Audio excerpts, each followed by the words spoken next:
What's up, guys? My name is Tyler, aka DarkwingDucklett, and I got a battle for you today from round 2 of Professor Croak's Harry Potter tourney. I'm assuming you guys have heard the rules of the tourney several times already, so I'm not going to go through those, but I'll just let you know that I was on Team Ravenclaw, and this is against mmtoastee, who was on Team Hufflepuff. Now, looking at our teams really quickly, I have a Claydol who's really only there just to spin away the rocks because I do have 3 guys that are weak to them. Besides that, I've got a pretty good core of Gligar and Empoleon, and the main goal of my team is to really do some damage with a Banded Victini, and I also have Togekiss and Weavile to clean things up afterwards. I knew that based on the type she had, the only thing she really had to take a V-Create would be either Rhyperior or Swampert, and so because of that, I do have Grass Knot on my Togekiss, actually. I know that's not very common, but I was hoping I could catch her off guard and hopefully take those things out. I'm looking at what she has. The things that were scaring me the most were her Nidoking, just because it's got great coverage. Also Crocodile, because I can't let it get those Moxie boosts. I do have a couple guys that are immune to Earthquake, several guys actually, so it shouldn't be too hard to take that down. Besides that, Credilli is just ridiculously bulky, so that's always going to be tough. But I was really excited when I saw her team, and I noticed she wasn't running Sandstorm, which was what I was the most worried about going into this battle. But I think that's enough talking about the team preview, so let's get into it. Alright, I'm going to lead with my Weavile because it is pretty fast and I have Fake Out, so it's great for scouting. She actually leads with her Rotom. I'm just going to go for the Fake Out on the first turn, and because I did a significant chunk of damage, I was hoping that Ice Shard could KO. It actually doesn't. I just overestimated Weavile, underestimated Rotom. I guess a little bit of both, but she'll be able to get the Volt Switch off. It doesn't do too much to me. Just because I was at pretty high HP, but I'm going to need to switch out now. She brings in her Swampert. She just goes for Waterfall, hoping to KO my Weavile, but now I can catch her off guard with that Grass Knot. It doesn't quite kill her, and she's able to go for the Avalanche, which I'm really surprised didn't kill my Togekiss, but I guess Togekiss just has some great natural bulk.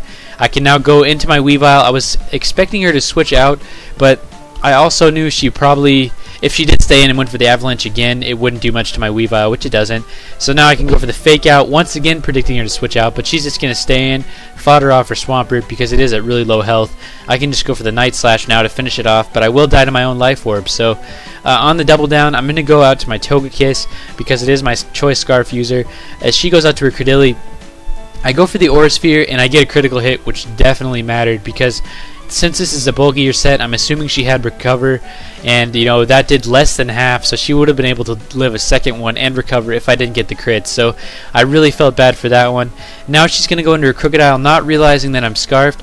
I actually was kind of surprised she wasn't Scarfed. It turns out I think she's Banded maybe, but she does go second even though she's naturally faster. So Crunch will kill me off. She gets the Moxie boost, but she's just going to stay in, go for the Crunch on my Empoleon, saving her Crocodile for fodder, but I'll use this opportunity to set up an Agility and now kill her off with an Ice Beam. I didn't go for Hydro Pump because obviously I didn't want it to miss, but I think I'm at a pretty good spot here. I was hoping I could sweep, but of course she has the Roserade, which takes less than half from that Ice Beam and is able to put me asleep with the Sleep Powder. So there goes any hope of sweeping with Empoleon. I'm going to switch out now to my Victini as she goes for the Toxic Spikes.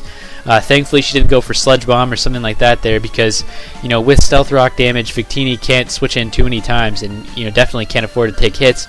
But I can just go for the safe V-Create now because I am faster than Roserade. She's going to choose to go into her Nidoking as fodder. Obviously, it's not going to take that V-Create. And now she's going to go out to her Rotom, which, outspeeds me because she's Scarfed. She goes for the Volt Switch, hoping that I would stay in and, she could hit me on my Lord Defense. But I am going to go out to Claydol, who is immune to that. I can go for the Rapid Spin on this turn, get rid of those rocks, which is great because, like I said, I have several guys weak to them. The only one that's still alive is Victini, but, I really don't want him to take rocks damage. She'll go for Giga Drain on this turn as I bring in Victini, and that does not do much at all. I can now go for another V-Create. All she has left besides this is a Rotom Cut, which obviously can't take one of these either. So she's going to bring in that now and in a last-ditch effort go for the Leaf Storm, but it actually won't be able to KO even though I had lowered special defense.